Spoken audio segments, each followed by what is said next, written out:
Hello everyone, welcome to my channel Shilpa's daily life. তো সকালবেলা উঠে দেখো বাপি মাকে তো আগে চা করেই দিয়েছি, আর আজকে না আমি একটু দেরি করে ঘুম থেকে উঠেছি। যখন ঘুম থেকে উঠেছি দেখছি মায়ের কাজ সারা হয়ে গেছে, তো আমি ভাবলাম তাহলে আমি যাই ফ্রেশ হয়ে নিয়ে চাটা বসিয়ে দিই।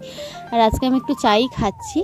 তারপরে দেখো এখানে রান্না করে নিয়েছি, এখানে ঝিঙে আলু পোস্ত বানিয়েছি, আর এখানে বানিয়েছি আম দিয়ে টক ডাল, যেটা গরমকালে খুবই ভালো লাগে খেতে। আর এখানে পটল ভাজা আর বেগুন ভাজা করে নিয়েছি। ব্যাস এটাই হচ্ছে আজকে আমাদের হালকা পাতলা খাওয়া দাওয়া। তো এরপরে দেখো আমি চলে গেছিলাম একটু বাইরে, এসে দেখো এখানে হচ্ছে আমি ডাল দিয়ে ভাত মাখিয়ে নিয়েছি, আর অন্যদিকে দেখো ঝিঙে পোস্ত একটু নিয়েছি, আর একটা পটল ভাজা নিয়েছি, আর অন্য সাইডে একটু টক দই নিয়েছি। অল্প পরিমাণে টক দইটা নিয়েছি, আর ভাতটাও খুবই অল্প পরিমাণে নিয়েছি, যেহেতু গরমে রোদ থেকে এসেছি তো খুব একটা খেতে ভালো লাগছিল না সেই জন্য।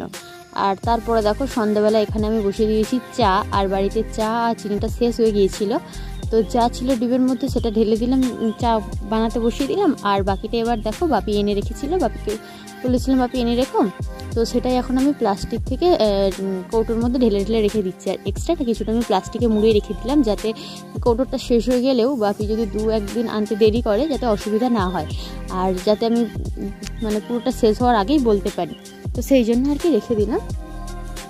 আর সন্ধ্যাবেলা আমি ভাবছি চাটা খাবো না, শুধুমাত্র বাপি মাকেই করে দেবো, যে প্রচণ্ড যা গরম পড়েছে একবেলা করে চাটা খাচ্ছি, তাও সব দিন না খাওয়ারই চেষ্টা করি।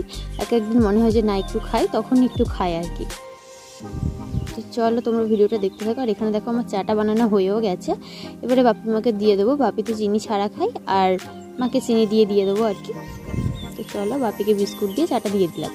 আর আজকে যেহেতু বাড়িতে টক দই ছিল আর পাপড়ি চাটের না, এগুলো আমি আগে থেকেই বাড়িতে বানিয়ে রেখেছিলাম যেহেতু, তাই ভাবলাম একটু পাপড়ি চাট খেয়ে নিই।